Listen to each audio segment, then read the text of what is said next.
RC Automobile, votre distributeur Volkswagen, Audi, Seat et Skoda, route de Montpellier à Nîmes, vous présente vos programmes Croco Hebdo.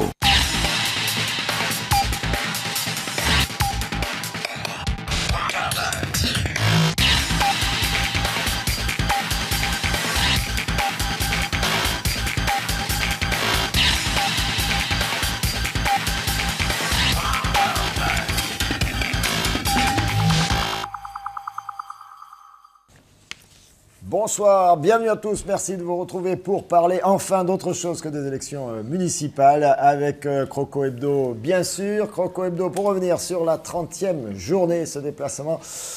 Ça s'est pas très bien passé du côté du centre de la France, là-bas à Châteauroux, dans le Berry, avec, pour nous en parler, deux joueurs aujourd'hui, inquiétez pas, mais qui sans doute y sera bientôt. Il est de retour dans le groupe, Emmanuel Corrèze, bonjour. Bonjour. Merci d'être avec nous. Merci. Et puis Aurélien Bosch, bonjour Aurélien. Bonjour. Avec ce déplacement en avion, l'anecdote évidemment, maintenant ça va être habituel avec le Nîmes Olympique. L'anecdote de l'avion pour parler du match, bien sûr, Olivier. Ça va Olivier? Ça va impeccable, merci, bonjour. Et Patrick? Ça va? Ça va Patrick? Pas demander, Patrick. On garde toujours le sourire nous ici, quoi qu'il arrive, même si là, bon, faut dire que en ce moment c'est un peu compliqué. Alors vous connaissiez l'histoire du brouillard. Qui empêche les avions d'atterrir, c'est vrai. Et bien là, du côté de Châteauroux, c'était les chiens. Vous étiez informé dans le cockpit qu'il y avait ces chiens qui empêchaient... Oui, il y a le test de l'air qui nous l'a dit, parce qu'on était prêt à atterrir, on a ressenti les gaz, on est remonté un peu en altitude, donc on a demandé ce qui se passait. Et du coup, on nous a dit qu'il y avait des chiens sur la piste, a priori, donc voilà. On a fait 2-3 tours de Châteauroux et on s'est reposé tranquillement. Ça aurait été dur à défendre encore la commission de compétition. Il y avait deux chiens. Cette fois, il y a les chiens. C'est sur le même pilote. C'est le même pilote en plus. Si, c'était le même, ouais. Non. Si, c'était le même pilote. Il a un surnom, lui, c'est pas possible. Vous l'appelez chat noir, il y a un truc. Non, on rigole pas avec ces trucs-là dans l'aviation. Donc, c'est pas. Et oui, bon, donc, alors, heureusement, parce que il y a des vaches aussi là-bas. Donc, c'était plus compliqué à bouger. Voilà, c'était un peu plus lourd à bouger si ça avait été les vaches. Bon, donc c'était les chiens. Ça s'est finalement bien passé. Vous avez pu atterrir. Et allez jouer ce match. On va tout de suite regarder la composition de Nîmes Olympique. Avec vous, donc Aurélien, de retour en défense centrale, à côté bien sûr de Benoît Poulain, Robaï Cordoval sur les côtés, Boubi, Sissan, Kovacevic, une organisation un peu différente. Vous allez nous en dire un mot. Omrani, Koura et deux fois Koura. non, Ben Méziane devant. Et Koura sur le côté, pardon pour la petite erreur. Fanchon par tête. C'était Sissoko, pardon. Ouais, Sissoko, pardon. Et puis Ben Méziane était sur le banc avec Renaud Ripard. Pourquoi cette composition, Olivier, certainement due à l'absence de Vincent Granic? C'est la même que le week-end d'avant et le week-end encore d'avant, c'est-à-dire 3 milieux, on va dire récupérateurs presque, et 3 joueurs offensifs. Voilà, donc non, ça n'a pas bougé, sauf qu'il y a eu un gros changement en deuxième mi-temps avec la sortie de Boubi pour passer à 2 milieux et faire rentrer Ben Méziane. Donc un joueur offensif en plus, c'est tout. Et puis il y aura la sortie, on en parlera tout à l'heure également, d'Aurélien Bosch pour faire rentrer Jean-Alain Fanchon à quelques minutes de la fin du match, à un quart d'heure de la fin du match. Alors un match, on va regarder la compo de Châteauroux avant de rentrer dans le résumé du match. Alors là, on a tous les bons noms. Bonnefoy, Fournier, Nestor, Essor. Marvin Essor, l'ancien Arlésien, on en reparlera. Obiang, Guerrero, Peugeot. Un mot sur cette compo, Patrick? C'est une équipe habituelle de Châteauroux, qui n'est pas quand même une équipe extraordinaire, mais qui a su se transcender contre des Nîmois qui n'étaient pas dans un grand jour là-bas à la Berrichonne. Allez, on va tout de suite rentrer dans le vif du sujet avec le résumé préparé par Christophe Chez. Résumé, vous l'avez compris, de cette défaite 2-0 en terre Berrichonne. C'est parti.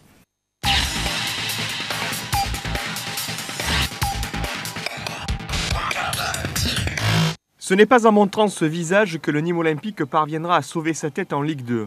Dans le cadre d'un match à 6 points face à un concurrent direct pour le maintien, les Crocos se sont inclinés, se montrant incapables d'inverser la tendance face à une équipe réaliste de Châteauroux. Sur une surface synthétique ne favorisant pas leur jeu, les Nîmois encaissaient un premier but à la 17e minute, la frappe de Bourgeois étant involontairement prolongée par Peugeot dans les cages de l'infortuné Merville. 2 minutes plus tard, le but nîmois était encore sous les feux des projecteurs sur une tête décadrée de Fournier. Peu avant la demi-heure de jeu, la deuxième action construite des Castelroussins voyait le centre de Tchamed être victorieusement repris de la tête par Dupuis. 2-0 à la mi-temps, malgré une tentative de frappe inspirée de Kovacevic. Au retour des vestiaires, un fait de match aurait dû bousculer le profil d'une partie où le 11 nîmois a souvent péché par manque de combativité.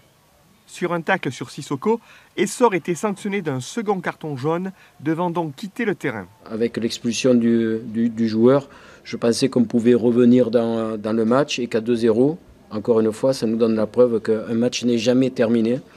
Et si on avait marqué ce premier but, je pense qu'on les aurait mis dans la pression et on a manqué évidemment beaucoup trop d'efficacité. Muets dans l'animation de jeu malgré leur supériorité numérique et l'entrée du duo Ben-Méziane-Ripard, pour un visage résolument offensif aux côtés d'Omrani et Koura, le Nîmes Olympique se réveillait tardivement dans les 10 dernières minutes, sans inquiéter toutefois une défense berrichonne remarquablement regroupée et solidaire dans l'axe. Je suis très heureux ce soir parce que c'était un rendez-vous à ne pas manquer et on a su faire preuve de personnalité dans ce match et de caractère. C'est une très belle opération ce soir, c'était un match très important et on a su être présent au rendez-vous.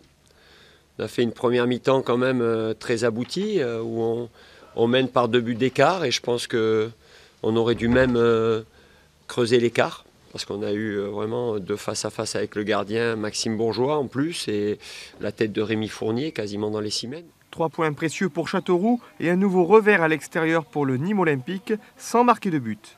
Une équipe déjà condamnée à montrer d'autres arguments vendredi soir au Costières face à Nancy, un club aux portes du podium.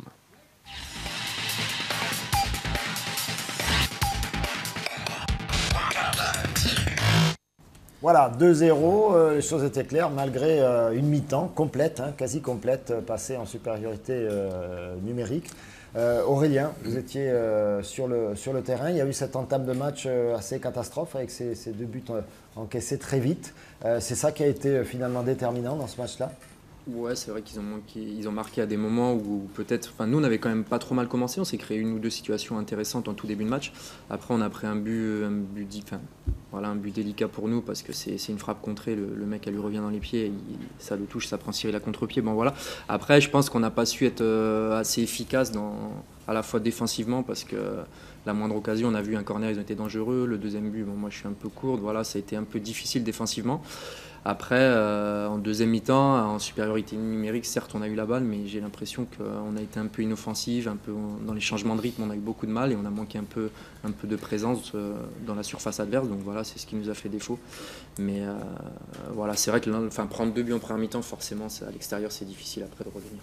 Ça casse les pattes. Olivier, vous l'avez décortiqué, commenté ce match-là. Cette deuxième mi-temps, Châteauroux s'est beaucoup regroupé derrière aussi. Ouais, je suis assez d'accord avec l'analyse d'Aurélien, c'est-à-dire qu'on prend un but de casquette, c'est-à-dire que le gars il marque, il regarde, il ne sait même pas où est le ballon, quand il marque, il est dos, il s'aperçoit même qu'il a marqué. Un but de casquette, ça fait le 2e consécutif, avec si on compte celui de balle. Derrière, on est mené 1-0, on ne réagit pas bien, alors que c'était une de nos forces, on en reprend un deuxième. Et puis qu'est-ce qu'a fait Châteauroux ? Châteauroux, même à la maison, ils sont mis à 10 derrière, ils ont joué très bas et ils nous ont pris en contre. Et malheureusement, les Nîmois qui excellent, je vais dire, en contre-attaque ou en attaque rapide, en attaque placée, on a vu leurs limites. On a été catastrophique en attaque placée. Comme il a dit, aucun changement de rythme, pas de dédoublement, des centres qui n'arrivent jamais. Jérémy Cordoval qui a été très bon défensivement, mais qui a pas réussi un centre.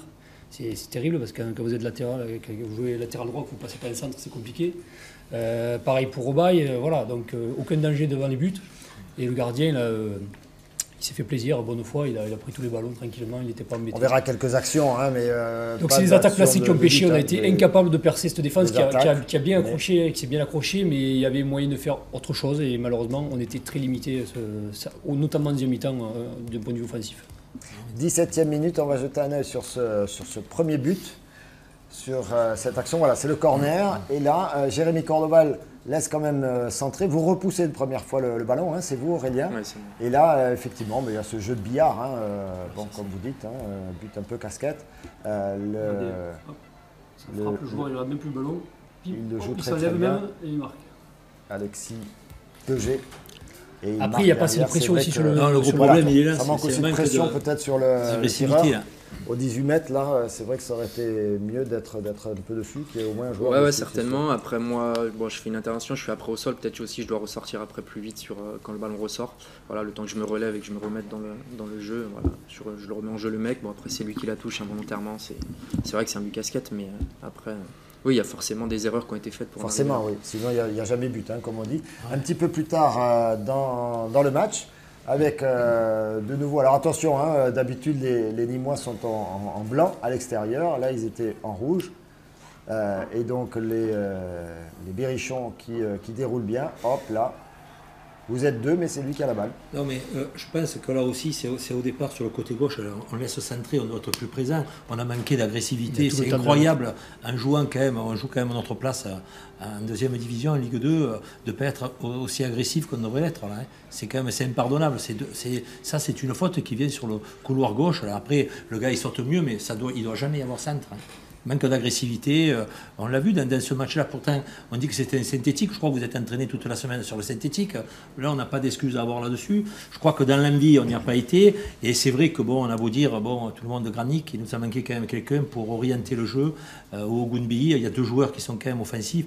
Quand on n'a pas ça, le football, malheureusement, c'est quand même de bien jouer au football. Et là, quand on n'a pas un meneur qui fait jouer les autres, c'est très, très, très difficile. Et si après on est acculé devant nos buts, on peut pas revenir. C'est impossible sur un match comme ça, eux qui jouaient leur vie, sans être, après, comme le disait Olivier, ils ont été très très intelligents en deuxième période, ils ont joué derrière à 10, ils ont assuré le résultat. Hein. Mais là, nous, je crois qu'il faut qu'on se ressaisisse très rapidement, parce que je crois que ça a été un leurre le match de Lens, où on a été très très bon, même nous, on s'est enflammé, on a dit c'est un match de Ligue 1, ok, ça a été un gros match, mais on n'avait pris qu'un point, et là, il faut qu'on mette le bleu de chauffe à tout prix pour les matchs qui arrivent. On a fait un match de Ligue 1, on a fait un match de National, juste faire un match de Ligue 2. Le gros problème, c'est la continuité. Il faut qu'un joueur professionnel il fasse 8 matchs bons, un moyen et un mauvais. Sinon, si on fait un bon, deux moyens et deux mauvais, on ne peut pas s'en sortir. C'est impossible. Sur cette histoire de terrain synthétique, Aurélien, au fond, ça change quoi de notre place à nous? On se dit, bon... Non, c'est vrai que c'est une surface qui va un peu plus rapide, d'autant plus qu'elle était un peu humide. Enfin, il a mouillé avant, mais je veux dire, c'est pas une excuse comme le disait Patrick, on s'est entraîné toute la semaine avec. Ça va un peu plus vite, les ballons, on est amené avec. Oui, ça va forcément un petit peu plus vite. Maintenant, on est familier quand même avec ce genre de surface, même si on l'utilise pas quotidiennement. Mais voilà, on s'est entraîné toute la semaine dessus. Ça nous arrive de jouer en réserve dessus. Voilà, en rien, ça peut être une excuse pour nous, absolument pas. Alors, on va regarder un fait de jeu important. C'est votre ancien coéquipier, Marvin Essor, qui va faire une faute. Alors, c'est pas non plus l'attentat, je ne sais pas. En tout cas, Sissoko est touché. C'est un deuxième carton jaune. Hein. Du coup, c'est les deux cartons jaunes qui voient le carton rouge. Il est coutumier de... Non, hein, pas trop. Non, il n'est pas réputé pour ça. Non, et même là, il y a faute, il y a carton. Mais bon, il joue le ballon. Et voilà, Ousmane joue bien le coup. S'il met son pied devant, il joue bien le coup. Mais non, il n'est pas coutumier. C'est pas méchant. Alors, carton rouge. C'est le deuxième, tout simplement.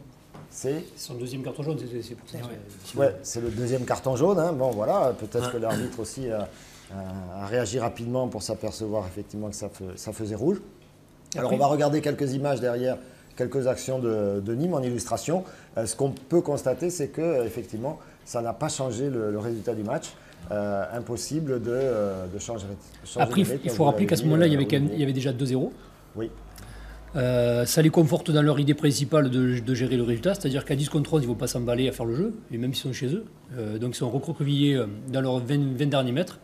Ils ont fait ils ont fait un bloc très serré avec 2 lignes de 4. Et avec 2 joueurs qui sortent un peu sur les porteurs, regardez les relances, on les laisse jouer, comme ça on récupère tous les seconds ballons, regardez, et ils ne venaient même pas nous chercher au niveau du relanceur. Voilà, et derrière, ils sont arrachés pour... Alors celle-là, l'action, il y a quand même une opportunité, là, c'est Omrani, je crois. Oui, mais il n'y a pas tant que ça, il y en a 2-3 Après, sur 45 minutes, en deuxième mi-temps, c'est pas grand-chose. On aurait dû... On a manqué de folie, après il faut se lâcher, n'importe comment, quoi qu'il arrive. Football, puis ça a été ça, prendre des risques. Le dernier quart d'heure, ça a été ça. On a allongé, et puis on n'a pas trouvé de solution parce qu'on avait... voilà, il n'y avait rien à faire. Moi, ce qui m'a inquiété, c'est le changement. Enfin, j'ai pas trouvé de changement de rythme. Il y avait personne qui était. Alors, bien sûr, on donnait à Sissoko en espérant qu'il fasse l'exploit, mais bon, c'était prévisible. Il aura beaucoup débordé, hein, Sissoko. Oui. Vous le verrez en illustration. Il va beaucoup centrer, déborder, etc. Mais effectivement, tout ça, c'est un grand danger, assez inoffensif, comme on dit parfois. Mais il était en place, donc c'est compliqué. Hein, on le constate souvent, une équipe qui joue à 10, Aurélien, elle n'a pas perdu. Hein, c'est arrivé à Nîmes, c'était il n'y a pas si longtemps. C'est pas perdu en étant recroquevillé derrière. Ouais, c'est ça, résultat. On a l'impression que les forces se décluent. Eux, ils ont mis 2 lignes de 4 très basses, donc il y avait toujours un deuxième rideau. Quand on arrivait à éliminer quelqu'un, il y avait le deuxième rideau qui arrivait très proche. Donc voilà, nous, je pense on a trop voulu se remettre à l'individualité de certains de nos joueurs qui font la différence actuellement. Et alors, ils l'ont fait par moment, hein, bien sûr. Il y a eu des ballons qui ont circulé devant le but. Après, je pense qu'on a manqué un petit peu de détermination, de présence, tout simplement. Voilà, pour marquer ce but. Maintenant, voilà, les situations, elles ont eu lieu. C'était pas des occasions franches, mais il y avait des ballons à choper, je pense. Et voilà, on n'a pas su. Oui, il y a des situations, on le voit ici, hein, des situations dans la surface, des centres, etc. Mais bon.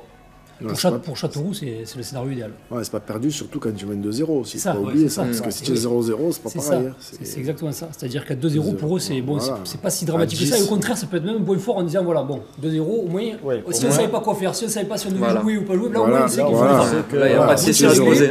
À 45 minutes, tu sais que tu vas donner psychologiquement, et au moins, c'est ce qu'ils ont fait. Voilà, ça n'a pas été exactement, ça n'a pas été grandiose, mais au moins, ils savaient ce qu'ils avaient à faire et ils l'ont très bien fait. Mais bon, après, c'est le scénario idéal. Ils mettent un but casqué d'entrée de jeu, ils se retrouvent à 10 et ils serrent les lignes, ils mènent 2-0.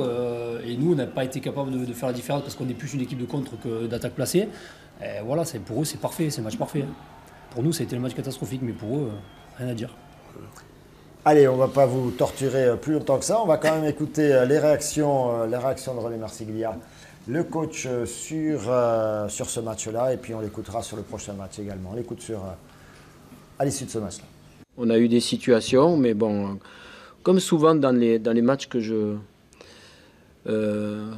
remarque avec notre équipe, c'est que quand les choses semblent aller plutôt bien en début de match, on a tendance à se relâcher, à s'embourgeoiser un petit peu, et puis après à relâcher un peu les treintes. Et puis on se rend compte que les équipes sont là, qu'elles prennent des points. Nous, on se met en difficulté vraiment tout seul. Alors bien sûr, leur premier but est un peu heureux, donc on se met un peu la tête dans le sac. Et puis après, par précipitation, on a envie de revenir, mais on le fait très maladroitement. Je crois que aussi les Castelroussins se sont évidemment et naturellement beaucoup mieux adaptés à la surface que nous. On a eu du déchet technique inhabituel. On a manqué de justesse, de précision. Et ça se paye cash parce que bon, dans les pseudo-occasions que nous avons eues, au lieu de les concrétiser, bon, c'est allé à côté, c'est allé un peu dans les nuages et c'est un peu dommage. On enchaîne tout de suite avec Jean-Louis Garcia, entraîneur heureux, lui, surtout que dans la perspective du maintien. On se rappelle que Châteauroux est un rival direct pour ce maintien. Et oui. Eh bien, il voit un peu plus l'horizon s'éclaircir. C'est parti. Il faut continuer, hein, rien n'est acquis. On a fait un petit pas supplémentaire vers notre objectif, mais rien n'est acquis. On voit qu'il y a des gros résultats de nos concurrents, Istres qui bagnore, donc Laval qui s'impose aussi contre une équipe ambitieuse, Tours. Donc voilà, tout le monde avance. Hein. On ne sait pas combien le maintien se jouera. Peut-être il faudra 44 points, peut-être comme une année 45 points. Donc voilà, il faut récupérer parce que ce soir on a quand même payé cher cette victoire avec l'expulsion de Marvin Ezor, la blessure de Flavien T et de Loïc Nestor, des joueurs importants. Mais bon, ces 3 points valaient quelques sacrifices. Ah, le sacrifice pour remporter les 3 points, la formule est jolie. On enchaîne avec le prochain match, mais avec justement l'avis de René Marsiglia sur le prochain match. Écoutez bien, messieurs. Ouais, mais le match en retard, vous savez, c'est... Tout le monde me parle de ce match en retard comme si bon, il y avait 3 points à prendre. Il faut se dire que si on joue comme on joue en ce moment, ces derniers temps à l'extérieur, il n'y a pas beaucoup de chances de prendre 2 buts, alors qu'avant on était solide, solidaire, on était efficace, on était imperméable, on ne prenait pas beaucoup de buts. Là, ça fait beaucoup de buts à la fois. Et puis, bon, ça fait 2 matchs à l'extérieur que nous ne marquons pas. Ça ne nous était pas arrivé depuis le début de la saison. Donc, Chaque match suffit sa peine. Moi, je me projette déjà sur le match de Nancy. On se met une pression évidemment supplémentaire à domicile parce qu'on voit que les équipes ne s'endorment pas. Laval, Istres, même Bastia qui gagne chez lui. Donc, c'est pas... si on doit obtenir le maintien, ça sera grâce à nous, mais pas à cause des autres. Et en ce moment, on compte beaucoup trop sur les autres et pas assez sur nous. Ça c'est sûr, hein, on l'a beaucoup dit, c'est bien de regarder le classement, les résultats des autres, ce sera important à un moment donné, hein, savoir si ça se joue à 43, 44, 45 points, mais en attendant encore faut-il prendre des points. On regarde les résultats avec ce résultat étonnant, effectivement, la nouvelle victoire de Bastia, c'est toujours intéressant cette année, je crois que c'est la 3e, non, 4e peut-être même, face à Créteil. Hein. Alors Créteil, du coup, on le verra au classement tout à l'heure, qui s'est enfoncé progressivement, hein, les Cristoniens qui avaient fait un bon début de saison, ils y sont, comme nous. Ils étaient dans le trio, à un moment donné, Créteil. Ils étaient... trio de tête. Trio de tête, hein, et maintenant ils sont dans le trio de fin de classement, il y a les 3 pour Bastia. Les autres résultats intéressants, c'est Istres, effectivement, qui l'emporte chez lui face à Niort, Laval qui l'emporte face à Tours, Nancy, on en reparlera tout à l'heure, accroché à la maison par Caen. Les derniers matchs, c'est match nul hier soir de Lens qui recevait Clermont et le leader Metz qui est allé chercher le match nul à Angers, autre équipe du haut de classement. Brest marque un petit peu le pas, un partout, de la même façon que Auxerre, vous le savez désormais, entraîné par Jean-Luc Vanucchi. On regarde le classement avec cette position qui fait mal de Nîmes Olympique qui rétrograde à la 19e place à 2 points du 17e, c'est sûr, hein, évidemment tout est encore largement jouable, mais bon, il y a eu un moment où nous étions sortis de ce trio de fin des relégables et c'était quand même plus sympa, au-dessus, 33, 35 points, 36 points, le 14e, Châteauroux qui se détache évidemment de la zone de relégation et tout ça est très très très serré. Comme l'a dit Jean-Louis Garcia, ça se jouera peut-être à 44 voire à 45 points cette année le maintien. C'est-à-dire ça fait 4 ou 5 victoires presque qu'il faut. Hein. Donc ça veut dire qu'il faut vite faire une série. On est obligé de faire une série. Il ne faut pas gagner puis perdre. Hein.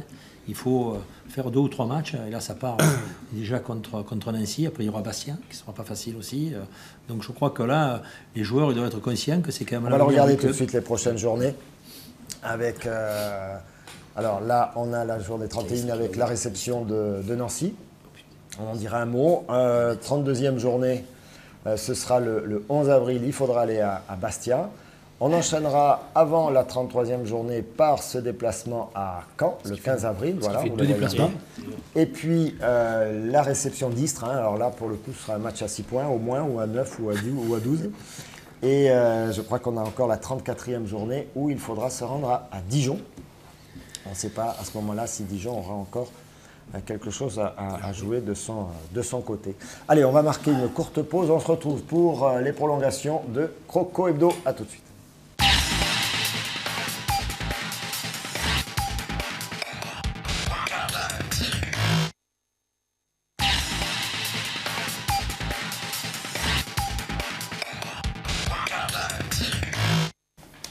Croco Hebdo, les prolongations avec toujours Aurélien Bosch et Emmanuel Corrèze et nos consultants. Emmanuel, comment ça va? Ça va, très bien. Ça va bien cette fois-là? Ouais, j'ai repris. Samedi, j'ai joué avec la réserve, ça va. Pour l'instant, ça va. Vous avez fait une demi-heure à peu près avec la réserve. C'est ça. Ça s'est bien passé. Sauf par contre, on a perdu. Deux matchs, on a défaite. On a pris 2 buts. On n'a pas fait un mauvais match, mais bon, on a pris 2 buts pas bêtes, mais bon, 2 jolis buts. Ils mettent 2 jolis buts et après, on a couru après le score. On n'a pas réussi.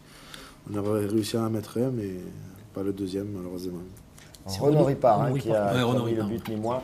Mais effectivement, la défaite 2-1. Nîmes Olympique, la réserve, qui est 6e, on est en CFA2, et qui recevait Agde 5e. Donc Agde qui fait un bon parcours, et c'est le FC7 qui est assez loin devant, qui vise l'accession en CFA. C'est fini vos petits soucis physiques là cette fois? Pour l'instant, oui. Pour l'instant, touche du bois. Ça fait au moins une dizaine de fois que je dis c'est fini. Donc oui, pour l'instant, ça va. Je m'entraîne normalement. Regardez, on va écouter quelqu'un que ça rend heureux. Votre rétablissement physique, c'est le coach lui-même, en personne.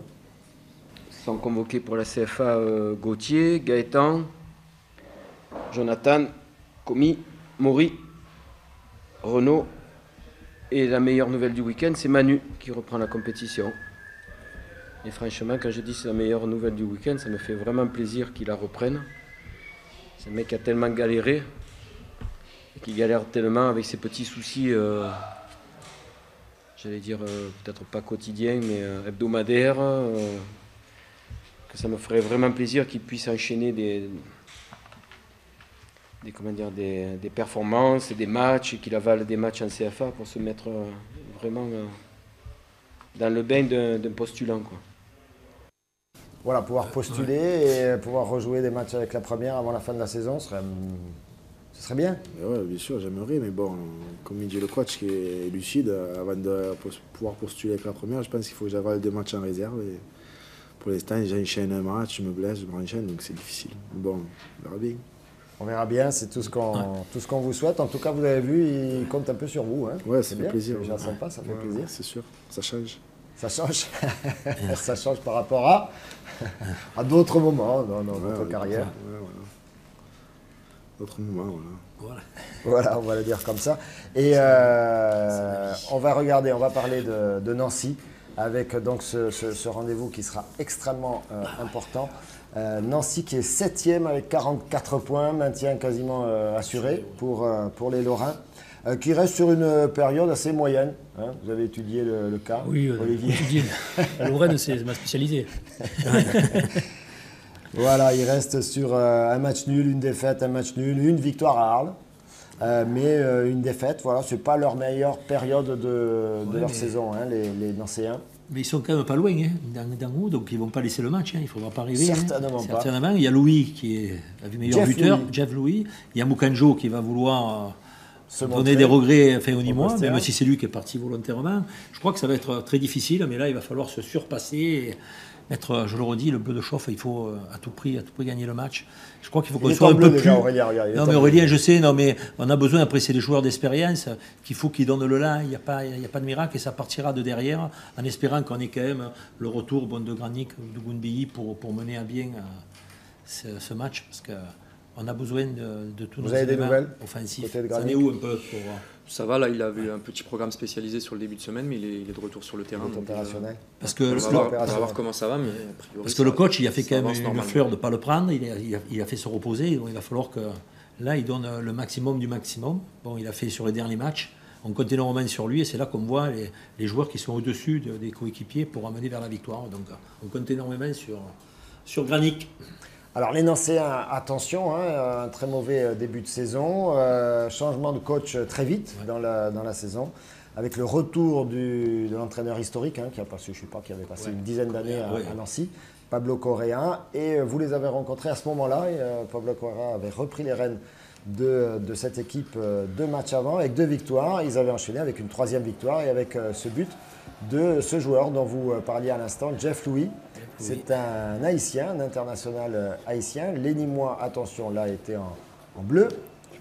Et c'est Nancy qui est en rouge, dans ses couleurs habituelles. Et assez rapidement dans le match, vous étiez sur ce match-là, regardez. Hop, Jeff Louis, le petit contrôle. C'est devant vous, ça, non? Ouais, c'est ça. Il est vif, hein, cet attaquant. Non, c'est un très bon joueur. Et là, on le voit sur l'enchaînement, ça va relativement vite. Après, moi, je pense que je suis un peu loin. Je reste à 1m, 1m50. Je suis trop loin. Sur le contrôle, là, je dois serrer là tout de suite plutôt. Et voilà, l'enchaînement est beau bien sûr, mais voilà, on doit être plus près que ça dans la surface. Alors ça avait été 1-0, hein, ensuite compliqué pour les Nîmois, pas trop d'occasions, c'était pas forcément la meilleure période pour les Olympiques. Vous en pensez quoi de cette équipe de Nancy, Aurélien? Ah oui, non, c'est bon. En redescendant de Ligue 1, c'était un prétendant forcément pour la remontée. Maintenant, voilà, ils ont fait un début difficile, mais je pense qu'il y a des grosses individualités. Quand on pense à Jeff Louis, à Cuvillier, à quelques joueurs quand même qui font des différences. Voilà, c'est une équipe bien en place, qui aime bien les duels, qui aime bien les longs ballons, qui sont souvent à la retombée des deuxièmes ballons. Voilà, c'est une équipe qui met beaucoup d'engagement, qui se projette très vite vers l'avant et qui ont les joueurs après offensivement pour faire la différence. Donc c'est une équipe bien sûr à prendre très très au sérieux. Une équipe qui fonctionne plutôt bien à l'extérieur, hein, 4 victoires, 6 nuls, 6 défaites, donc attention, ils savent se déplacer. C'est pas la meilleure attaque. Ça correspond au profil qu'il vient de décrire, c'est-à-dire une équipe de contre. Une équipe de contre, une équipe qui se projette très vite vers l'avant. C'est pas la meilleure attaque, hein, 34 buts.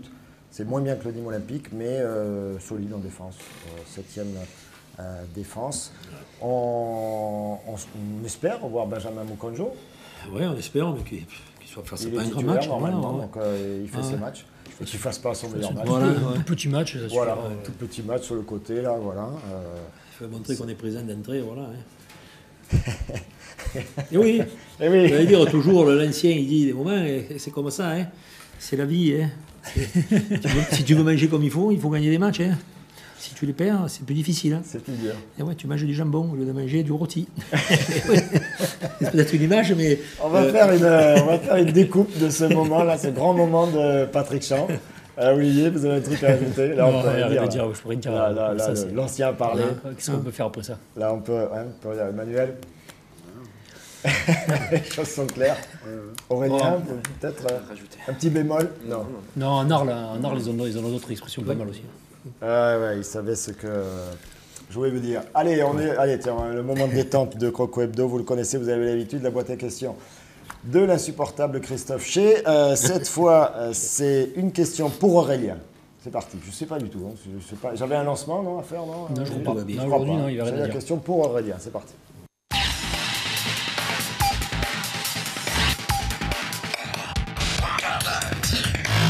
Bon, moi j'ai une petite question pour Aurélien Bosch. Je voudrais savoir s'il a trouvé le remède pour éviter les kystes le lundi matin, parce qu'il arrive, il est plein de boules dans les jambes, donc c'est pour savoir s'il avait trouvé le bon remède, voilà. Donc j'attends ta réponse, Auré. Avec sa barbe de nain de jardin, là. Pardon, ça s'est fait sur les pieds. Qu'est-ce que c'est cette histoire encore? Non, mais quand on est vieux, hein, quand on dépasse la trentaine, les reprises sont plus difficiles. Donc voilà. Moi, j'arrive le lundi matin, je suis un peu rôti, comme on dit. Donc, voilà, la mise en route est un peu difficile. Quand on fait 2 le lundi, c'est très dur pour moi. Maintenant, je m'accroche, mais c'est vrai qu'il y a des lundis où c'est un peu difficile. J'insiste bien sur les massages et les étirements, mais... On tire un peu plus la langue à 30 ans passés. Bon, lui, il charme, mais bon, on a compris, hein, c'est un expert. D'ailleurs, il a un truc pour vous. Voilà. Après, il y en aura une pour Emmanuel. Hein, attention, boîte à question. Rapidement, alors il paraît que vous avez une grande spécialité, cher Aurélien, c'est le barbecue. Voilà, vous maîtrisez cet art. Voilà. Je ne sais pas si vous habitez pas loin de la caserne des pompiers, mais je crois pas que j'espère que vous aviez aussi de la salade hein, pour ce soir-là. Sinon, ça c'était bien fini quand même, ça a été. Ça c'était bien fini. Ouais, ça a été. On a réussi à manger quand même. Vous avez réussi. Bon voilà, donc ce qu'il ne faut pas faire. Hein, donc, on fait un barbecue. Voilà, et pas sous un arbre. C'est la flamme olympique. La question pour Emmanuel Corret, je ne sais pas qui la pose, mais c'est parti.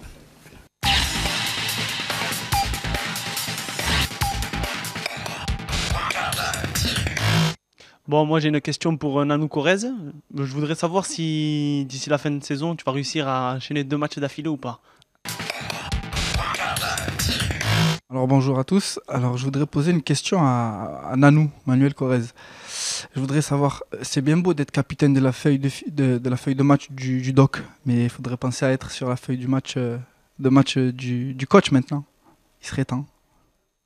Sachant, voilà, qu'est-ce que c'est cette feuille de match? Il a du mal à parler quand même. Il tremblait. Je sais pas si sera capitaine. Ça y est. Ouais, bah j'espère. Hein. C'est quoi la feuille de match du judoc? Je n'ai pas compris. Déjà j'ai réussi à enchaîner les 2 semaines d'entraînement. Ça m'a blessé déjà. Je commence par là. 2 matchs, on verra bien. C'est bien. Non, capitaine de la feuille de match du doc, c'est-à-dire... du doc, pardon. Ouais, du doc, la feuille de match du doc et puis la feuille de match du coach. Mais il faut attention parce qu'ils jouent à leur poste, là, tous les deux. Là. Il ne faut pas qu'ils reviennent trop vite. Hein. Ouais, il était jaloux. Allez, mais on a tout. C'est bon, on a tout dit. C'est bon. Il n'y a plus qu'à jouer. Si, on va regarder une dernière fois le classement pour bien s'en imprégner. Ça c'est important. Bon, si ça a changé depuis tout à l'heure. Si ça a changé depuis tout à l'heure, on n'a pas fait d'erreur. Toujours 19e. Nîmes Olympique, 19e. Pas bougé. Le CA Bastia ira en national, ça c'est pratiquement sûr et certain. Par contre, ça se joue entre le 19e, Nîmes Olympique, et grosso modo le 11e ou le 12e. Clermont devrait arriver à prendre les 4 ou 5 points qui lui manquent dans les 8 matchs. Et le Havre qui n'était pas bien, ils sont presque sortis d'affaires. Le Havre est pratiquement sorti d'affaires. Et puis il va rester les clubs provençaux, Istres, Arles. Et puis les Brestois qui avaient fait une bonne période et qui là marquent un petit peu le pas. Attention, Nîmes Olympique a 9 matchs au lieu de 8 pour les autres concurrents sur cette affaire-là. Merci beaucoup à tous les deux. Bonne semaine, bon entraînement. On se retrouve. Attention à l'entraînement. Nanou, attention à l'entraînement. Et puis à suivre donc la réception aux Costières de l'AS Nancy-Lorraine. Nous y serons tous les 5 et on compte sur vous tous, bien sûr. Le 4 avril, il y aura la remise officielle du label Vivre Sport par la Direction régionale de la jeunesse et des sports. Ce sera au domaine de la Bastide pour récompenser le Nîmes Olympique et son travail vers la jeunesse. Voilà, c'est dit. Merci beaucoup. Très bonne soirée à tous sur TV Sud, bien sûr. Et allez Nîmes. Allez Nîmes.